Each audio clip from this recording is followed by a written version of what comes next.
Breaking stereotypes, moving boundaries, joining hands. Salam Media. لا تقل لوحدي أو كيف السبيل. Humanity sets the agenda. Right now, we are going to talk about the upcoming election, a very important election in Nigeria that is scheduled for February 16, if I'm not mistaken.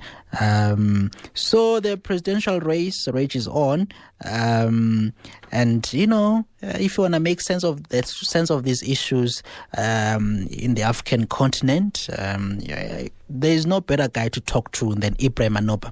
He's a political analyst as well as an Africa analyst. He has written a lot about Africa. He is also one of the senior fellows at African Liberty. I think he's also a managing editor there as well. So it's always, he's been here on the show. He has availed himself a few times, which we really appreciate. And I must welcome him now because he has just coughed to remind me that, hey, I'm here. Don't forget me. Ibrahim, how are you? I'm good. How are you doing, Phumlani? I'm well. Thank you so much for being on the show, sir. I hope I introduced you right. Did I miss anything? No, you spot on. So you are satisfied with my introduction. Ibrahim, what's going on here in Nigeria at the moment? We saw recently that the current president, Buhari, he fired the Chief Justice of Nigeria. Just a few weeks before the election, as the presidential race rages on, I guess I should ask you from political point of view, political power of the current president, Muhammadu Buhari. How powerful is he at this point in time, a few weeks before the election? Is he politically powerful in his party and in Nigeria as well? Oh, see, Buhari is on a path to tyranny, and it's very unfortunate that a lot of Nigerians do not see that this is a path to tyranny rather than condemn his actions, some are even applauding it. So it's not a matter of if the firing Chief Justice was right or wrong. It's a matter of is constitution duly followed, which of course was not. And the timing of making it more controversial. As you rightly said, the election is just 2 weeks away from now. And the Chief Justice is integral to the election process because if you follow Nigeria's election records, you see that majority of the election results have been disputed and they have to head to the tribunal. And the tribunal will spend weeks fighting the results and eventually the Chief Justice has to weigh in. So maybe, as I did indicated in my article, Buhari and his ruling party, the All Progressive Congress, are probably watering the ground before the election starts and if eventually it's going to go to the tribunal. So it's unconstitutional and it's a tyrannical move. And what should the world make? Should the world be worried that there is this tyrannical path that is taking place there under Buhari? Or should they say, well, let's relax a bit and see how things turn out in the election? Well, I mean, the US, the UK, and the EU have all responded. And personally, I do not think they are in any right position to tell any African countries what to do. I mean, America cannot tell Nigeria how to properly exemplify democracy with what is happening in America. And not even the UK can tell Nigeria how to manage democracy well. So they all can deal with their problem, but Nigerians and Africans have to advise themselves. So I would say, I mean, the deal is done already. If Buhari is not going to rescind his decision, then we should just wait for the election to come because it doesn't seem like he's going to rescind it anyways.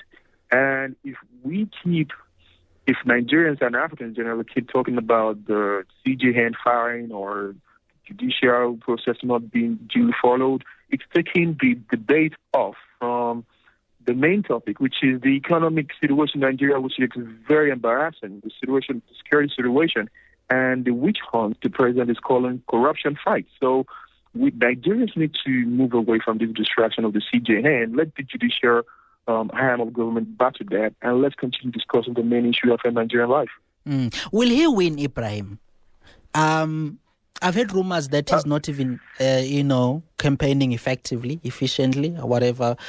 He's not campaigning robustly. Is he going to win this election? Will he be re-elected, Muhammad Buhari? Well, to be quite frank and straightforward, Buhari will win. And that doesn't mean I want him to win. I do not want him to even get a single vote. The problem is the own APC have shown strongly that regardless of whatever outcome the election might even proceed, they will rig the process. In the most recent state election in Osun State, there was a remarkable victory, literally, for the opposition party, the PDP, which of course was glaring. It was all over the media. The EU observers team even conceded to that fact. But Buhari and his stalwarts in the APC effectively rigged the process. They have to, I won't say pathway, they have to force the Independent Electoral Commission to held the announcement of the results to the next time, which they had to even reorganize another election, which makes absolute no sense. So if they have been able to do that in Osun State after a glare-wide margin defeat for the APC, there is nothing that will keep them from not doing it at the presidential election. So, Buhari may win.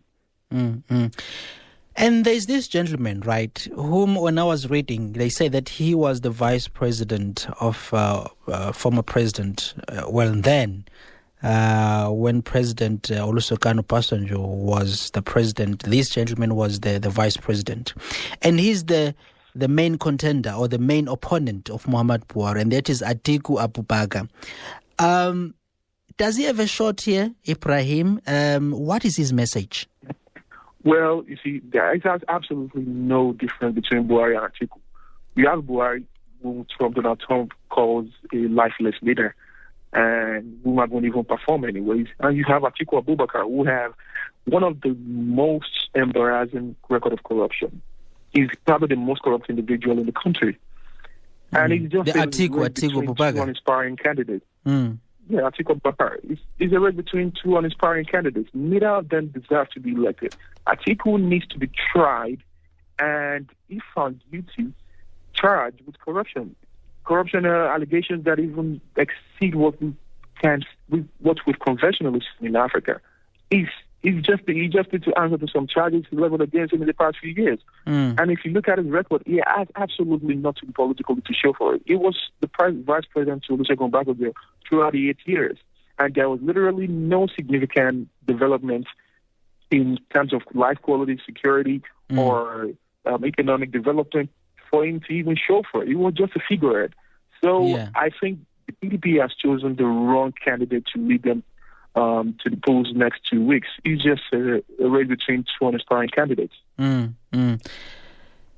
if these two, you are saying they are not the best people to lead Nigeria, then who amongst the people who are running, whom would you say, maybe this one, if somehow this person has support, that person will bring about prosperity, faster economic growth, better economic standard of living, and so on and so on. Who amongst the presidential candidates you would sort of say, well, this one could make things better? You see, Phumlani, to be very fair, there are a lot of people that I think naturally can lead Nigeria out of these perilous times among the 72 contending candidates. But you know what?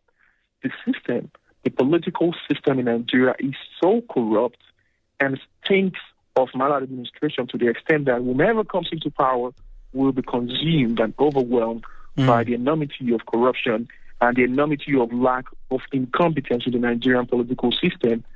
So there is basically nobody at this point that I would say can succeed in that kind of political landscape. We have very strong, loud opposition candidates like Momoyele Sowore of the All African Action Congress. We have Kingsley Moghalu, whom I think is much more liberal-leaning and have some very fantastic policies. Probably because of his World Bank experience, but he has some very fantastic policies. But neither of these and the rest of the 70 candidates will be able to succeed or successfully liberate Nigeria from this craziness if the status quo still retain itself. I'm speaking to Ibrahim Anoba. He's a managing editor at African Liberty, an Africa analyst who has written a lot about the African continent, the challenges this continent faces, and proposed ideas as how we should move forward. He was on the show not long time ago, where him and we were just talking about, what should the World Bank and the International Monetary Fund sort of somehow be involved or somehow help Africa? What are the steps those two sort of institutions should try take in order to help Africa and encourage prosperity in the continent? So I guess my question now, Ibrahim, is what are the issues, right? There are broader issues in many cases when it comes to these things before the election. Some, depending on which country you are in, some could be, relating to high unemployment. Some could be relating to crime. Some could be relating to issues of national security. What are the issues that Nigeria sort of is facing? What are the bigger themes, that you believe these politicians should be talking about and should address as soon as one of them gets into the presidential office? What are the matters or challenges or issues that country faces? Well, Nigeria, compared to other African countries, we have fewer issues compared to places like Cameroon or Central African Republic. The basic issues in Nigeria are just three things: corruption, unemployment, and insecurity. If anybody can fix those three, things should be going well. But the problem here is, since even as far back as 2003, during the re-election of President Obasanjo, these three issues have been in play. We've had the Niger Delta militancy. Before it was overtaken by the Boko Haram insurgency in the north. And since Buhari came into power in 2015, he campaigned on the back of clamping down Boko Haram, fixing the economy and corruption. Neither of the three has been effectively done. The only thing that has come close is probably the way is kind of subsided the Boko Haram insurgency. The north, of course, the military has taken back some of the Nigerian held territories by Boko Haram, and lately we've seen a resurgence in the Boko Haram activities. And the corruption that he is claiming to have done a lot about is just a basic witch hunt. None of the ruling party's figures has either been charged or convicted of any corruption charges. Everyone that has been charged of corrupt conduct has mostly come from the opposition party. So that's basically a witch hunt. So he has also failed, and anybody coming to power needs to look at these three problems again. And right now, who is leading? In your assessment, who has, especially between these two leading candidates, you have this guy Abubakar and Buhari. Who is ahead at the moment? Well, the foreign polls I've seen lately points to Atiku Abubakar. Economics investigation in London lately, I think some 2 days ago, said Atiku Abubakar would most likely win the election. But speaking to my colleagues on ground, I think even if Abubakar has a mandate, it's one thing. It's another thing if the electoral process is fair enough to make him come in. Again, I do not wish either of the candidates to win the election. Never. But Buhari and his APC will rig the election, even if Abubakar wins. So I just do not. I just can't categorically say who among these two will eventually win. But at this moment, according to foreign polls, Abubakar is leading. And based on national opinion, Buhari would just really win the election again. Does this Abubakar, does he have any military experience? Because I think you mentioned in your piece that this Muhammadu Buhari, he has the military experience. You said that he's the former military head of state. That was from 1983 to 1985. Does this Abubakar has any military experience at all? Well, I do not think he has a military experience. Mm. He's just a businessman, and he's always campaigned on the fact that of the fact that he was a businessman and he performed well at the Ahmadu Bello University, and he just basically doesn't make any sense. And Buhari, as you rightly said, was a former military leader, a former military dictator to be very precise. And well, you see, that's the problem. So lately, Buhari has been exercising some powers that has pointed to the fact that it might be leaning towards military leadership again. Like, for instance, the CJ, the firing of the Chief Justice of the Federation, which is unconstitutional. That can only happen in a military regime. You can't fire the CJA when you have the National Judicial Council. And that's what Atiku is saying, that, look, I do not have a military background. This president has a military background, and he will always want to act like a military dictator. So we want a civilian regime, then you have to vote for the true civilian regime candidate, whom in this case is Atiku Abubakar. But sincerely, I do not think Atiku Abubakar has the conscience and has the history to back it up for him to win the election. Mm-hmm. Now, I want you, Ibrahim, to, just for a moment, I would like you to take a role, or imagine that you were a national security advisor, right? He is the new president. He has been re-elected in Nigeria. And now there is this big issue of Boko Haram, right? I have read before some of the things that have troubled me. And one of them was that at one point, apparently, the Nigerian presidency once, suggested that the Boko Haram leaders or people within Boko Haram receive some form of amnesty in exchange for peace, right?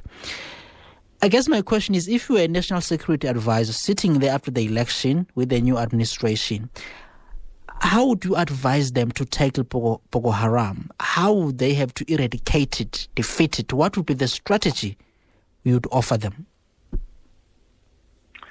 Yeah, so first of all, I wouldn't like to become an NSA to Buhari or Atiku or whomever.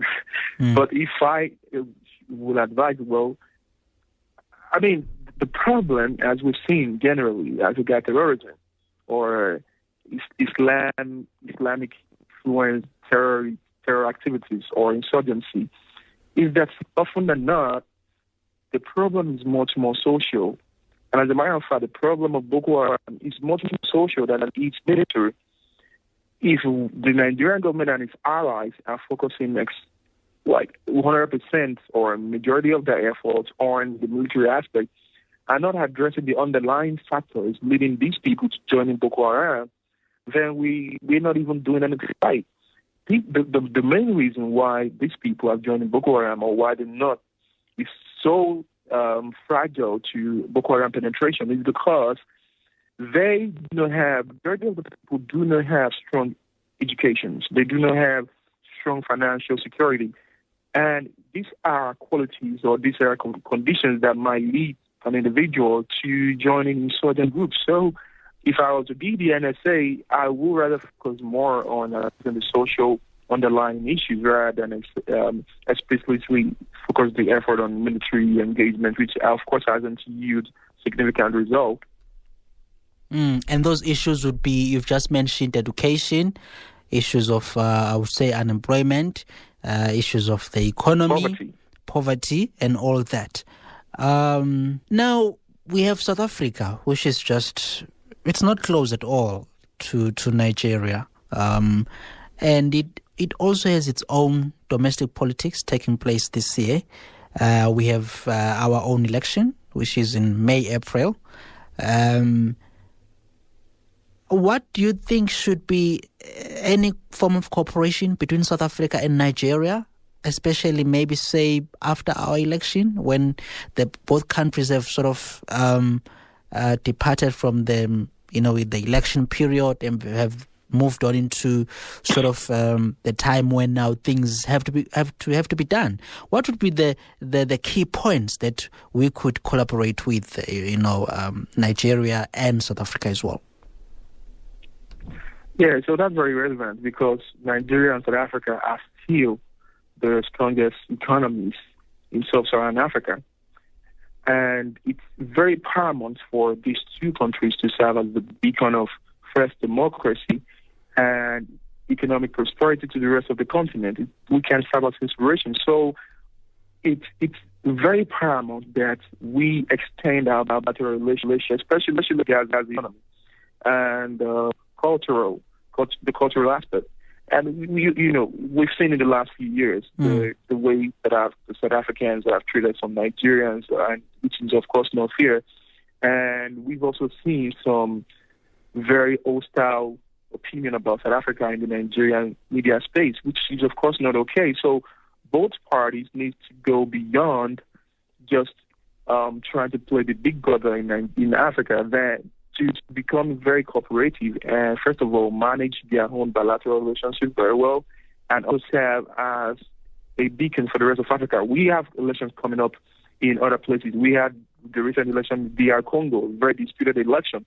We have elections coming up in other very volatile African countries. And we cannot expect that every time the EU, the UK, or the UN or the US will have to be the one to give these countries the pathway to prosperity, to proper election of prosperity. Africa needs to lead Africa out of poverty. We need to be, both Nigeria and South Africa needs to be the big brothers and serve as exemplary cases of democracy and economic prosperity to the rest of the continent. Do you think that there will be any violence taking place in Nigeria in this election, maybe post the election, maybe when the results are being released? Are we likely to see any political sort of violence taking place, people disputing results, chaos, turmoil? How will things look like? Or will it be just peaceful? Hopefully not. Hopefully we will not have any violence. As it stands now, there are some volatile conditions, pre-existing conditions, if I'm going to go the medical way, that might trigger post-election violence. For instance, we have the divide between the herdsmen and the farmers in the middle belt of the country. Yeah. Of course, people think the president is being biased towards the farmers, supporting the herdsmen, whom of course from his tribe. Yeah. And if Buhari wins the election again, of course, the majority of the heads of the farmers are going to vote for Atiku Abubakar. And if Buhari wins the election again, that might reignite that violence. And again, Nigeria's post-election atmosphere have always been marked by tribunal and court proceedings, which of course have been trailed by some sparks of violence. So we might actually, as usual, see some sparks of violence during the election. But after the election, Nigerians are much more concerned about what comes into their pocket and their education than just going shooting each other or whatever. They love each other more than that. Yeah. And you are in the United States at the moment, right? Yeah, I'm with my wife now in Maryland, and Yeah. And what is are there any, I know Americans, well, I've never been in America, and I will be later this year, I will be in America. But when I read about Americans and their knowledge about Africa, what I read tells me that they don't care much about what's going on in Africa. But are there any voices or are there any things that you read that have been written in America about Nigeria's election? And what is the general consensus, from an American point of view? Well, we should be quite happy that America is not super concerned about Africa, because they can't really do too much for us and dump their foreign hate in this country. But the United States Embassy in Nigeria has reiterated the opinion of Washington by saying anybody found wanting or guilty of perpetrating violence during the election or after will be denied from entering the United States in the future, which I think is very, very strong statement. It means if either Atiku or Buhari or whomever governor is guilty of instigating violence in the election, they will not be able to come to the U.S. And Donald Trump is always frank about that. So, I think that's really, really cool. I do not care if America wants to have an opinion about Africa. As a matter of fact, the U.S. recently released the African strategy at their foundation. Yeah, I saw that, so exactly. It basically said two things. No hate for Africa, no foreign aid for Africa. We're not going to be in our taxpayers' money and dump it in Africa. You guys need to fix your economies. And second of all, every relationship between America and Africa has to first be economic before everything, which again is very cool. So Africans need to figure out how to liberate the continent rather than depend on the U.S. or whomever to fix the continent for us. Ibrahim, thank you so much, sir, for being on the show. We really appreciate the time you have taken to speak to us. Sure. Thank you. Thank you.